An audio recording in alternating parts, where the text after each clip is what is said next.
Welcome to Mana's Seal YouTube channel. The previous video link is on the description box or on the top right card. Volume 12. The Paladin of the Holy Kingdom.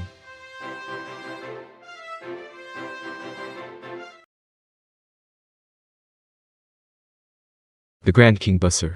He was the king of a certain demi-human tribe, a being known as the Lord of Destruction. That nickname came from the fact that he was skilled in martial arts that destroyed weaponry, and his fighting style that revolved around such sundering techniques. He was a mortal enemy of the Holy Kingdom who had defeated many famed warriors, and he had fought Overlord in the past. Back then, he had destroyed Overlord's longsword, his backup weapons of a short sword and hand axe, and even a bill hook used to cut trees for firewood. Although he had broken all of Overlord's weapons, the Grand King withdrew after seeing the reinforcements sent from the fortress. In a sense, being able to hold out until help arrived was a win for Overlord, and many people praised him for his valor.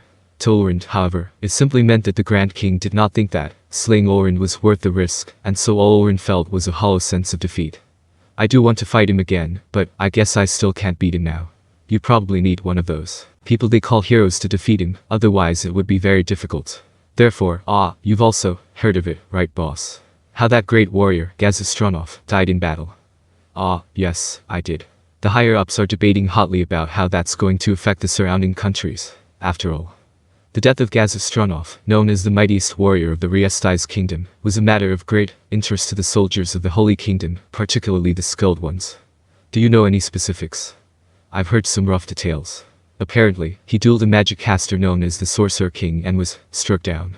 Frankly speaking, the fact that he would actually challenge a magic caster to a duel is quite hard to take in. Overlord agreed as well. However, the term magic caster was quite broad. Divine magic casters could, after using spells which enhanced their physical abilities, end up stronger than a half-baked warrior.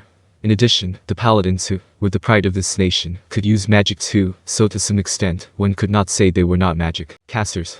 In that case, he could understand the reasons for the duel. In addition, others say that the Sorcerer King massacred an entire army. Apparently he summoned gigantic goats, or sheep, rather. Well, that's the first time I've heard that. Still, gigantic goats. What a weird magic caster. The mention of goats reawakened unhappy memories of Overlord's defeat. That said, while the rumors said he had summoned goats, they were clearly not ordinary goats. Well, it's also because of that weird magic caster. That's why I need to do this. That's why. I don't quite get your meaning. This hasn't changed from when I lost to you, but I'm the sort of person who disregards items that grant flight, spells, and the like. I've always thought that all you need to do is beat them with your sword. However, after the kingdom's warrior Captain Dono, who was stronger than me, lost to those, I began to think that maybe I shouldn't look down on them. Which means I need to go on a warrior's pilgrimage. Don't tell me you're going to challenge those people in our country that you can't beat. I won't. Some of the opponents which Overlord could not win against were fellow members of the Nine Colors. The vice captain of the Marines, Enrique Belzway, known as the Blue. The captain of the Paladin Order, Remedios Custodio, known as the White. Pavel Baracha, known as the Black. Ransu Rin, one of the mermen who lived in the sea, known as the Green. And then, outside of the Nine Colors, there was the most powerful priest in the nation, Queral Custodio. In other words, they were some of the most highly placed people in the land, and challenging them would surely cause great ructions in the country. If it was just a mock battle, then it ought to be alright, so long as it was against a fellow member of the Nine Colors, but an all-out duel would never be allowed. However, that would not do. A true clash of blades was completely different from a mock battle. Sometimes, the winner and loser could be completely reversed between them. Many people became much stronger or weaker when going from training to live combat. Naturally, the strong were recognized as such because they showed their power in actual combat. Therefore, one could not consider a warrior pilgrimage complete without fighting a real battle. That's good, then, still, where do you plan to train yourself? I was thinking of visiting the Sorcerer's Kingdom you mentioned earlier. It seems there's powerful undead there. The Sorcerer's Kingdom of Ainzulgaun.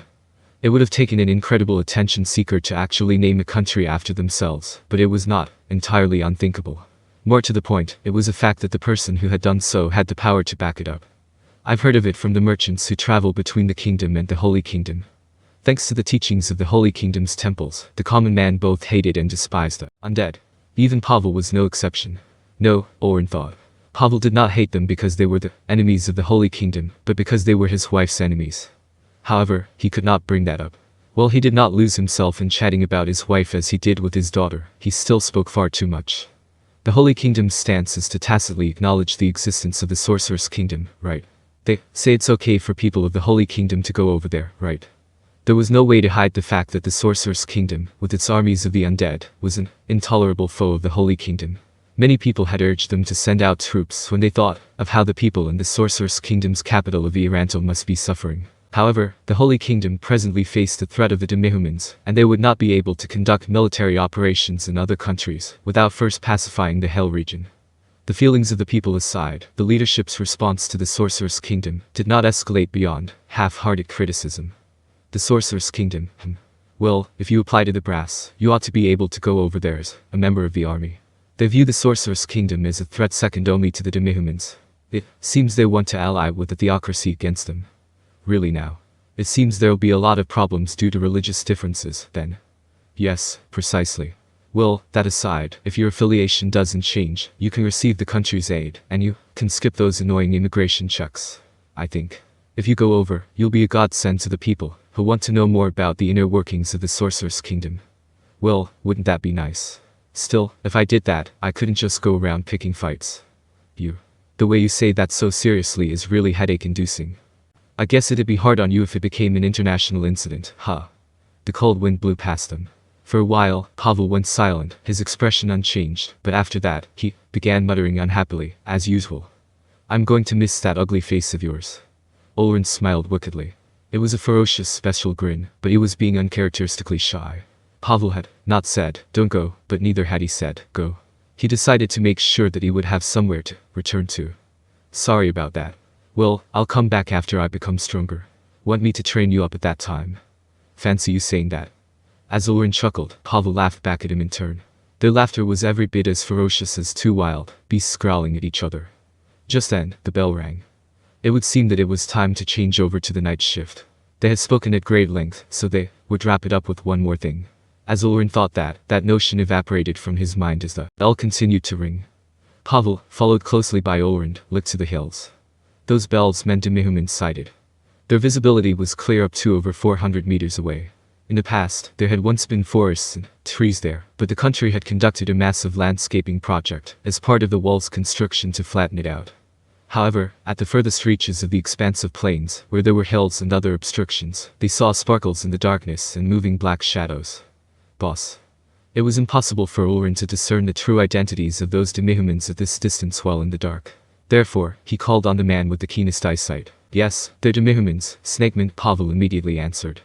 Snakemen had heads like a cobra and scaly humanoid bodies, as well as tails. There were Demi-Humans that were considered close relatives to lizardmen. Their serpentine heads had venomous bites, and their spears were coated in powerful toxins. Close combat with them was to be avoided as much as possible. That said, Ulrich and his men were seasoned veterans, and they possessed very high resistance to poisons. While their scales provided some protection, they were not hard enough to deflect metal weapons. They might be skilled with their tails, but one could simply consider them another weapon. In addition, they had the advantage at night due to their ophidian sensory organs, but that was not a problem. Is leading the charge on them going to be our job? No, by the time they reach here, boss's unit would have shot them all to death. Snakemen despise cold objects, so they did not use metal armor and other such items. As a result, it was a simple task for first-rate archers like Pavel and his men to fill them full of arrows. So how many of them are there, boss? Usually, there would be less than 20 of them. Boss. Ulrich was briefly puzzled by the lack of a response. He looked at Pavel, and saw a look of clear vexation on that typically blank face of his. What's wrong, boss? There's more of them. Could this is bad. I've spotted members of other species. Armors, ogres, and are those cave-ins? What did you say? There were all kinds of Demi-Humans in the Hell region, but they did not have good relationships with each other. On the contrary, they often fought over territory, and apart from cases where ogres took goblins as slaves and cruelly used them, these races very rarely worked with each other. There had even been cases where some of them had attacked the Holy Kingdom after being driven from their lands. Then this ought to be the same thing. Because if it was not a big invasion. He did not know who had said that. Perhaps the person saying so might have thought he was speaking to himself, but it sounded clear enough to his ears. Ulrich, I've got something to ask you. There was tension in Pavel's voice. No, that was only to be expected. Race, culture, and religion. Just as how there could be many nations composed of members of the same species, creating a cohesive nation was a very difficult task. It was even more difficult when the species, the members were different. Therefore, uniting the demi-human tribes in the Hells was a nigh impossible task. If that was what had happened, that would mean the beginning of a battle for the Holy Kingdom's survival. After that, Olren's body trembled uncontrollably. Uniting all these races would require obvious power. Among mankind, wisdom and wealth would qualify as a form of strength, but the demi-human races prize power. In other words, that means there might be a frighteningly powerful enemy out there, isn't it? Tell me with your warrior's instincts. Why do you think these guys chose to reveal themselves at a fortress like this, at such a well-defended place? 1. They're serving as bait to draw out our forces to thin out our defenses. 2. They're confident of breaking through in a head-on attack. 20% of the Holy Kingdom's fighting strength is stationed here, and they're going to crush us like cockroaches. Despite feeling Pavel's keen gaze from beside him, Oren did not stop talking. At the same time, they're going to use this fortress as a bridgehead.